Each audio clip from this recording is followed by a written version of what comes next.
Want to end sexual harassment? Landmark study finds ousting and oppose bad men and oppose, Isn&apos T enough.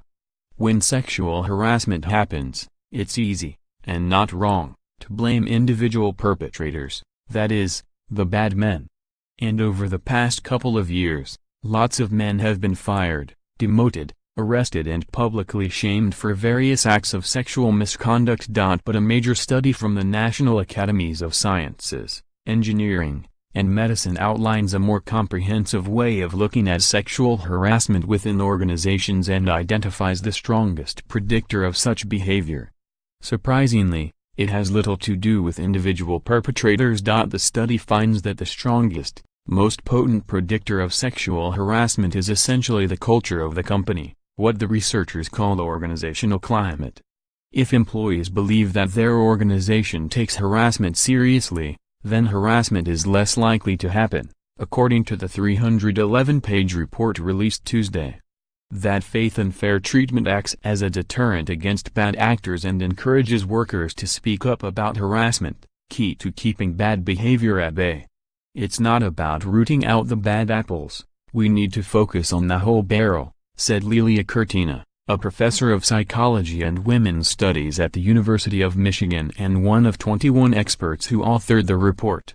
When organizations really cultivate a climate that makes clear it will not tolerate sex harassment, employees are much less likely to engage in sexual harassment, she said. The belief that a company will fairly handle harassment even trickles down to would-be perpetrators, who become less likely to actually harass anyone if they understand there are real consequences for bad behavior, added Curtina, who has been researching sexual harassment for nearly 25 years. For the study, which began more than 2 years ago, a committee of scientists, engineers, doctors and experts in sexual harassment, law and psychology reviewed research published over the last 20 years in peer-reviewed journals.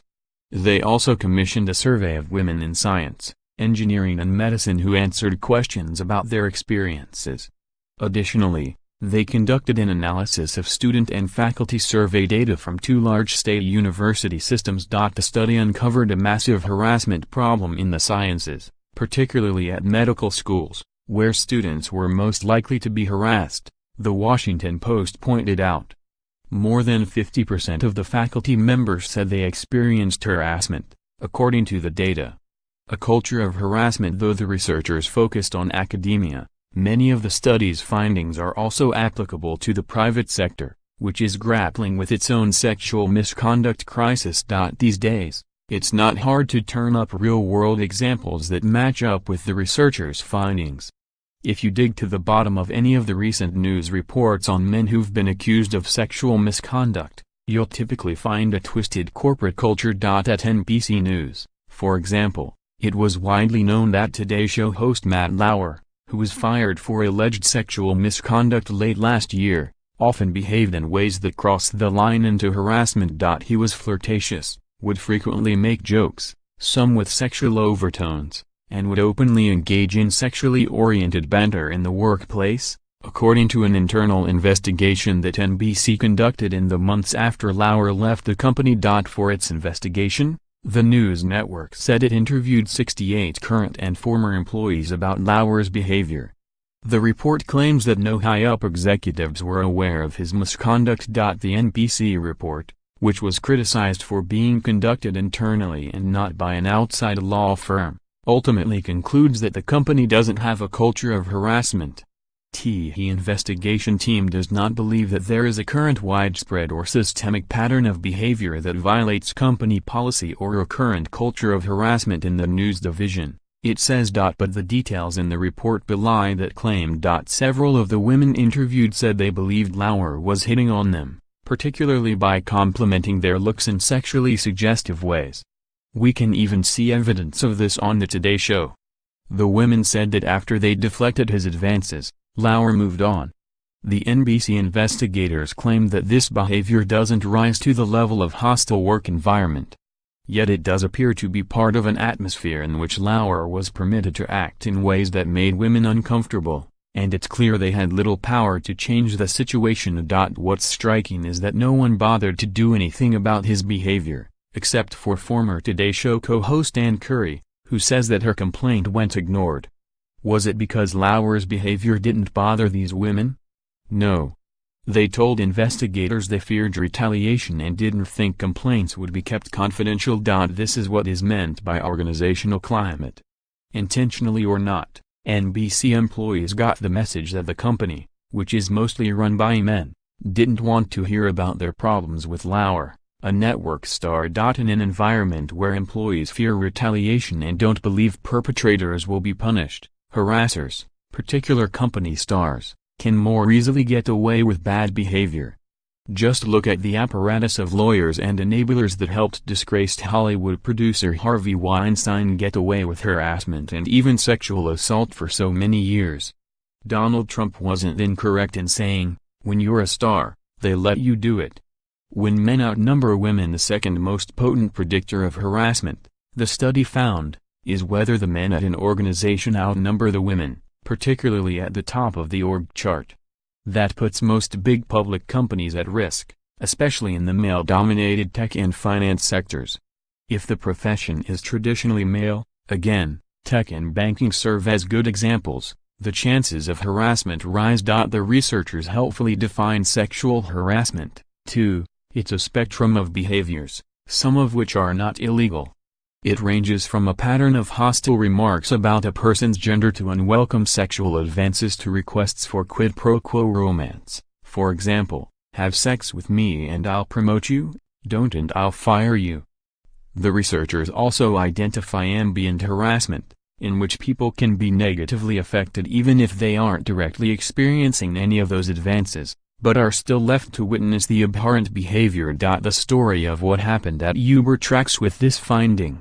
After engineer Susan Fowler reported that her direct supervisor was coming on to her, she was told it was his first offense and that he was a high performer. No real disciplinary action was taken. The company's stance on harassment was made clear. As Fowler notes in her blog post, many women struggling to work in what was generally a hostile environment left the company rather than fight a losing battle. At Nike, women were reportedly routinely mistreated, demeaned and undervalued. There were corporate outings to strip clubs, bosses who groped female subordinates and entire departments where women weren't welcome, according to the New York Times. There was a deep mistrust of the Human Resources Department.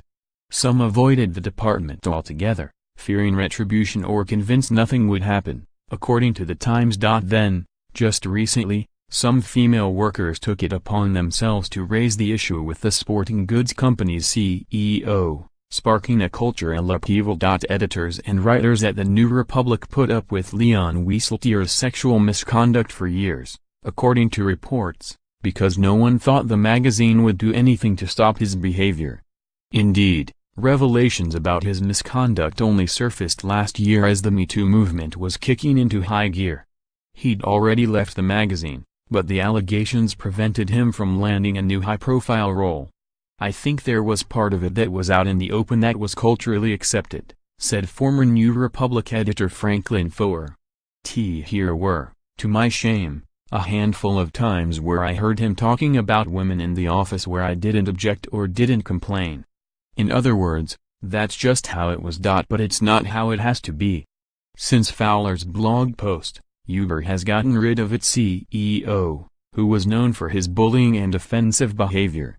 It commissioned former Attorney General Eric Holder to investigate the company's culture and has made some headway into changing its ways. Building a better culture. The National Academies study contains detailed recommendations for companies that truly want to root out harassment.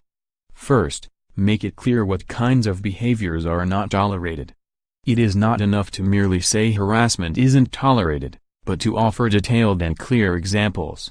Facebook, for example, offers a list of unacceptable behaviors including insensitive jokes, slurs, unwelcome advances, leering and more. Companies should also explain what the consequences are for misbehaving. Cortina said that often, when a company claims to have a zero-tolerance policy, victims of harassment will hesitate to come forward, fearing they'll get someone fired.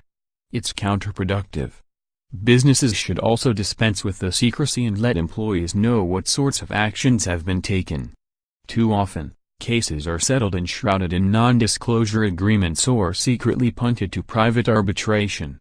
Everyone is left in the dark. Finally, the study's authors recommend surveying employees anonymously to find out the scope of the harassment problem. To transform a culture from being one of disrespect and derision to be a culture of respect, everyone needs to know where the problems are and what the flaws are so that everybody can be working on it, Cortina said. This article originally appeared on HuffPost.